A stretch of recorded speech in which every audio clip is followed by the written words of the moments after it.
үчүн колдогом ошол учурда 3 негиз. Ошол учурда стенограммада жазылып турат. 3 комитеттен 5 фракциянын чечими бар деп. Ошон үчүн колдогом. Менин үчүнчү колдогом 10 сентябрда Кытайдын президенти, мамлекет башчысы Си Цзиньпин официалдуу визит менен келатат деди. 10 сентябрда. Ошону биз 9 сентябрда колдогонбуз. Менин үчүн колдогом ратификация бул базалык келишим. Биз бюджетти кабыл алабыз. Бирок бюджеттин кээ бир статьяларын, капиталдык салымдан, мектептерден кимдир бир акча жесе, ага жогорку кеңеш жооп бербейт. Биз 2-3 күндөн бери бир гана суроого жооп бере албай атабыз. Ким урдаган, канча урдаган деп. Ошол суроого жооп издеп көрбөйлүбү? Канча урдаган? Арменияда ушундай эле ТЭЦ 250 мегаватт, 285 курулган. Бирден 1 мегаватты. Өзбекстанда 870 мегаватт, 484 ремонт болгон. Казакстанда 2 бас үстеси 1-1. Тажикстанда 349-га 400 мегаватт. Салыштырып келгенде бул жолу 100-140 миллион доллар урдалган. Экинчи, бардык жактан каттардын иерархиясы боюнча биз бүт барыбыз, ушул министрлер, ушул депутаттар президенттин тапшырмасын аткаруучуларбыз. Ошол тапшырманы биз мыйзамдаштырып бердик.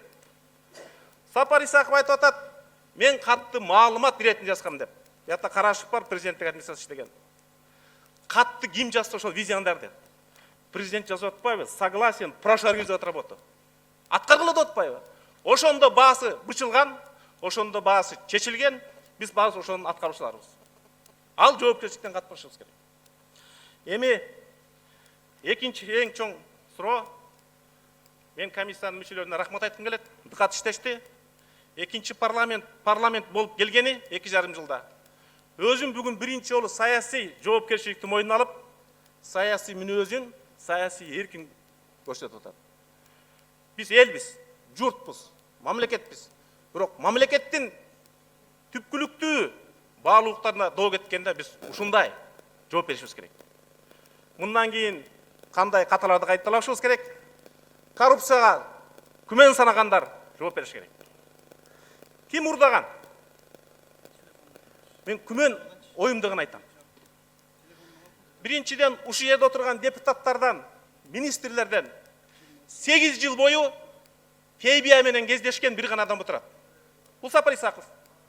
Биринчи жолу Игорь Витальевич Чудунов айтып берди, барган, ушул уюштурган деп. 15 октябрь 2009 жыл. 2000 жолу таанып атат, мен болгон эмесмин деп. Ошол чактагы элчиликти иштегендер айтып атат.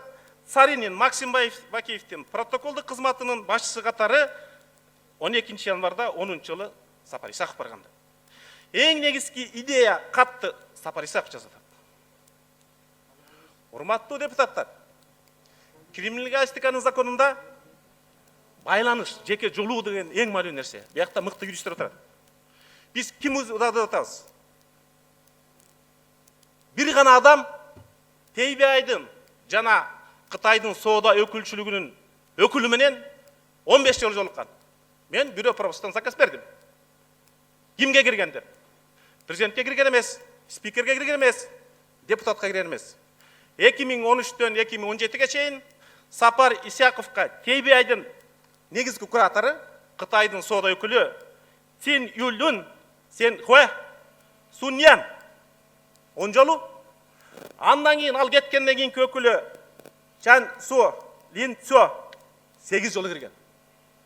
Эмне үчүн алар Русул Ахметова кирбейт? Эмне үчүн алар Темир Сариевке кирбейт? Себеби бүт маселе посол менен жолуксам мен рахмат айтат элем. А соода өкүлчүлүк бул коммерция, акча маселесин гана чечет.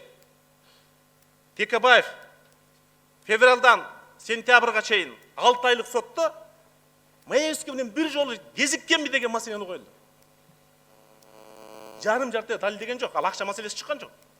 Урматтуу укук коргоочулар, а эгерде Сапар Исаков соода өкүлчүлүк менен 15 жолу кездешип атса, ким ууру деп мен суроо берген акым барбы? Андан кийинки маселе. Азыр Бешимов мырзанын каты айтып атпайбы, бул Кыргызстандын кызыкчылыгына жооп келбейт деп. Жооп болбой атпайбы? Азыр Нурсулу Ахметова жолуктум. Алгат жазды президентке. Президенттен де жооп болбой атпайбы. Кандай жыйынтык чыгарышыбыз керек? Эмне үчүн дагы мен күмөн санайм? Себеби 50 миллион доллардан аштык долбоорларда чыр чыкса, бүт барында Сапар Исаковдун аты бар. Кошуп койгула. Лавров отурат. 20 жыл берем. Бирок бир тиын ушул киши урдады деп күмөн санаганга мен акым жок. Эмне үчүн өзү тышкы саясатта болот дагы Чайна Руттун неофициальный Кыргызстандагы куратору Сапар Исаков. Чайна Руттун президенти Сапар Исаковго 8 жолу кирип атат. Ошолор дипломатияны талкуулады. Урматтуу депутаттар. Андан бөлөк мөңгү маселеси. Мен укук коргоо органдарына кайрылам. Буга чейинки бир да премьер-министр алтынын урдаткан Кыргызстан. Бирок мөңгүсүн талкалаган эмес. Биз сындаган Бакиевтер да барган эмес. Сапар Исаков Кыргыздын тарыхында Кыргыздын мөңгүсүн талкалаган, ошого жол берген премьер-министр катары. Мөңгүнүн каргышы барбы билбейм. Бирок Кайберендин каргышы бар. Кайберендин мекени мөңгүлөр. Биздин кийимин ошо мөңгү менен башталат. Соңку сөзүм кандай жыйынтык чыгарышыбыз керек? Биринчиден, чечимде Сапар Исаковдун кылмыштуулукка шектүү экендиги өзүнчө белгиленип көрсөтүш керек. Контрактка кол койгон Авазов менен Калиев жазаланды.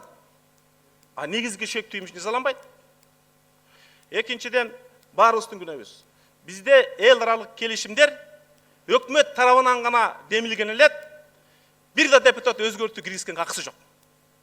Же кабыл аласың, же кабыл албай бербейсиң. Биз ошентип 46 ратификацияны өткөздүк ушул чогулуш. Ошол 1 миллиард 790 миллион доллар болду. Ким кепилдик бара элек ошол урдалган жок деп. Экинчи маселе, биз ошол келишимдер нолевой вариантта өкмөттүн астында дайым иштей турган туруктуу жумушчу комиссиясы керек. Жаңы келишим түштүбү? Ошолордон өткөндү гана биз коздошубуз керек. Экинчи, эл аралык келишимдерге Кыргызстандын фискалдык органдары текшере турганда укук алып беришибиз керек. Үчүнчү, бул иштин аягына чыгыш үчүн биз Кыргыз парламенти, Кытай парламентине кайрылып, биргелешип иликтешибиз керек. Болбосо аягына жетпейбиз. Буякта Кытай өкмөтүнүн, Кытай элчилигинин күнөөсү жок.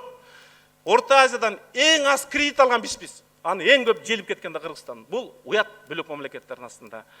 Сөзүмдүн аягында, урматтуу депутаттар, мен суранам, Кумтөр боюнча да комиссия түзүлсүн, Датка кемин боюнча да комиссия түзүлсүн, Юг-Север жолу боюнча да комиссия түзүлсүн. Биз Кыргызстан тарыхында көп мыйзам алган менен тарыхта калбайбыз. Биз ошол саясий чакырыктарга жооп бере алдыкпы? Ошондо бийликти тазарта алдыкпы? Чындап Кыргыз элине кызмат өтө алдыкпы? Деген гана суроого жооп беришибиз керек. Рахмат сиздерге.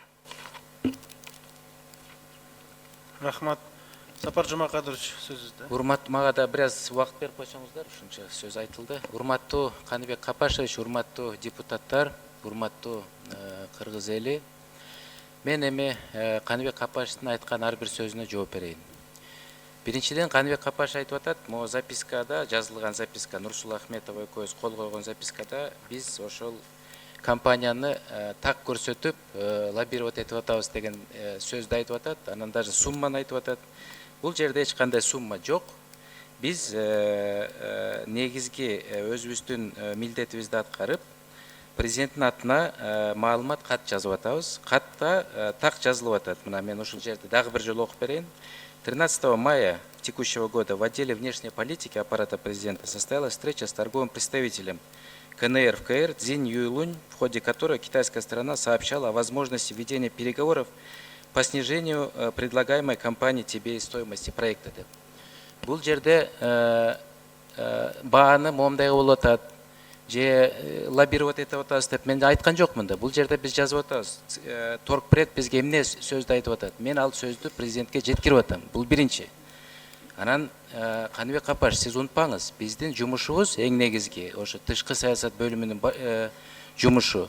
Бул ошо эл аралык представительдер менен жолугуу. Не только сиз айткан жана торгпредтер, жана башка жана элчилер, биз баары менен жолугабыз. Биз менен ким жолугууну сурайт, биз алар менен жолугабыз. Жолугуп туруп президенттин атына тиешелүү информацияны беребиз. Же жазуу түрүндө, же устном порядке мен айтып сөзсүз айтып кирем. Бизде бул өзүбүздүн положениябызда бар. Бул экинчи. Үчүнчүсү, сиз мени мага доомат коюп мындай айтып атасыз, мына Сапар Исаков коррупционер, бүт барын мына ушул жасаган тиги бу деп. Мына мен сизге айтат элем. Адамды ошо обвинять эткенден мурун сиз Каныбек Капаш мындай фактыларды келип туруп айтыңыз. Бул Кудайга жакпаган иш. Мен сизге любой вопросуңузга жооп берем.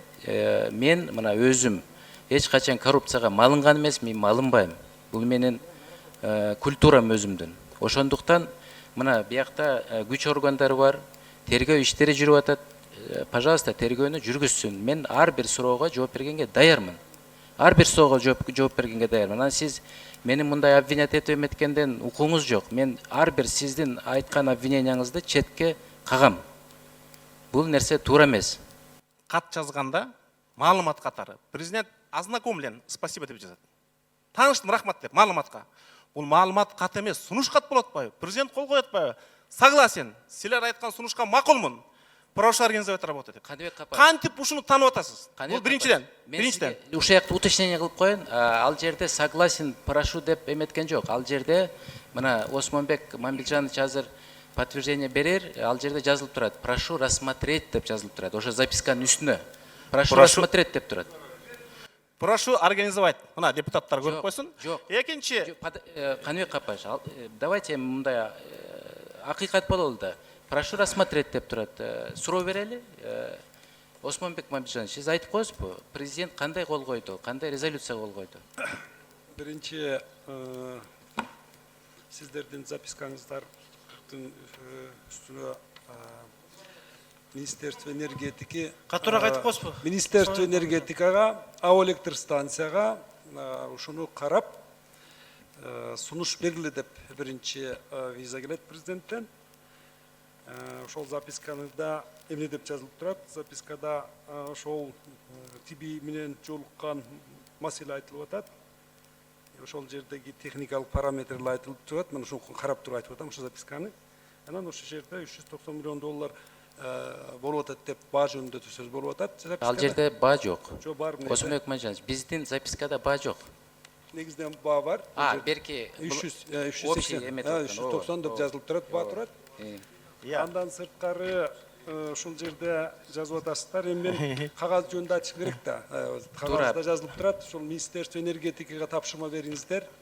АО электр станцияга тапшырма бериңиздер. Ушул маселени карасын деп жазып атасыздар. Ошонун негизинен мага бизге жанагы келип атат. Мен ошондо бир күн болгон министр болгонума Калиевке бердим. Калиев ишканалар менен иш жүргүзүп, анан кийин кайтап биз премьер-министрге кат жазып атабыз и президентке кат жазып атабыз. Ошонун негизинде президенттин тапшырмасы келип атат. Макулмун муну аткаргыла АО электр станция, Министерство энергетика, Минфин и МИД деп. Ошондой болгон. Ошондуктан Каныбек Капаш, мен уруксат этсеңиздер, ошондуктан мына запискада бул бир нече пункт жүрөт. Ар бир компаниянын сунуштарын биз көргөзүп атабыз. Ар бир компаниянын сунуштарын. Жеке эле Кытайлардыкы эмес, бир нече компаниялар попунктно идет. Анан Осмонбек Мамилжанович туура айтты. Президент ошондой тапшырма берип атат. Прошу рассмотреть деп берип атат. Анан бүт талкуулап, карап, изилдегенден кийин, анан өкмөт менен согласование өткөндөн кийин, анан кийин жооп келип атат. Тиешелүү позиция келип атат. Позиция президентке кирип атат. Вот ушул туура нерсе. Дасандеш, менин артым аталып кетти. Эң негизги маселе ошол соода өкүлү бул сиздин статусуна туура келбейт. Бул министрдин статусуна туура келбейт. Министрдин орун басарынан эмес. Министрликтеги чыгыш департаментинин өкүлү кабыл алса болот. Финансы же экономика министрликте гранттар боюнча иштеген өкүл кабыл алса болот. Баарын аттап келип өкмөттү сизге түзгүрүп атпайбы? Себеби Максим Бакиев менен барганда сиз менен таанышкан, андан мурун Чудинов менен барганда сизге таанышкан, 2010-жылы революцияда качып кетишкен, 2013 сиз бөлүм башчы болуп келгенде кайра келген. Сиз Максим Бакиевден Алмаз Шашеновичке өткөзгөн көпүрө болуп атпайсызбы? Бул хронологияда алып атпайбы? Экинчи. Сиз эмне үчүн миллион мигрант жашаган Россиянын посолун 15 жолу кабыл албайсыз? Же Казакстан менен проблемабыз бар, же Өзбекстан менен. Мына дипломат ошол жакта. А контракт, коммерция бар жерде сиз алардын өкүлүн бөлүм башчы болуп 18 жолу кабыл алып атпайсызбы? 18 жолу тең сиз дипломатияны сүйлөдүңүзбү? Бул депутаттарды алдабаңыз сиз. Мен сизге Сиз кыргыз элин караңгыда ойлобоңуз. Жок, жооп берейин. Мен канча кабыл алам, бөлүм башчы, Кытай тарабы канча суранса, ошончо кабыл алам. Россия тарабы канча суранса, ошончо кабыл алам. Сиз сураңгыдай президент эмессиз. Угуп туруңуз. Эмне үчүн анда экономика бөлүмү Ахметова кабыл албайт? Ал бул чыныгы экономика темасы да. Каныбек Капаш, мен эл аралык байланыштар менен алек болчумун. Ошондуктан Кытай мамлекети канча жолугу сураса, ошончо жолугу биз өткөрөбүз. Тем более мен сизге айтат элем. Ошондо Си Цзиньпин мырзанын визитинин алдында турганбыз биз. Государственный визитинин алдында турганбыз. Бул да Сиз маанилүү нерсе. визиттен кийин 13-жылы кабыл алатасыз 3 жолу, 14-жылы кабыл алатасыз, 15-жылы кабыл алатасыз, 16-жылы кабыл алатасыз, эң акыркы кабыл алганыңыз 17-жылы 16 апрелде болуп атпайбы? Себеби 8 жыл бою проект башталып бүткөнчө Кыргызстандан жалгыз сиз гана жолугуп атпайсызбы?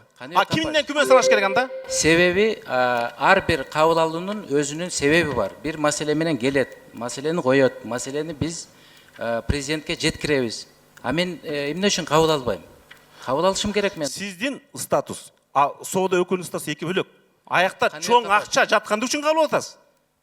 Эмне үчүн тиги Өзбекстандын посолун, Тажикстандын посолун Мен баарын кабыл Рахмат, алчумун. Каныбек. Өзбекстандын посолунда, Тажикстандын посолун, башка элчилердин баарын кабыл алчумун. Анан сиз Чудинов Игорь Витальевичке да ссылка жазып атасыз. Пожалуйста, давайте өзүнөн да сурап көрөлү. Ал киши жокто мындай воспользоваться этип айтып атасыз сиз. Давайте Игорь Витальевичти чакыралы азыр тоже. Чакырып сурайлы. Келсе айтат бош керек, оюнда угуп атса керек, Сапар Жумакадырович. Келсе айтат. Анда кийинки 6-чы микрофон Каныбек Капаш бүтүрсөңүз. ал айтты, ошондо Сапар Исаков бөлүм башчы катары уюштурган. Бул 13-жылдын октябрында, 9-жылдын октябрында болгон. Мен келгенден кийин бир жумадан кызматтан алышкан деди.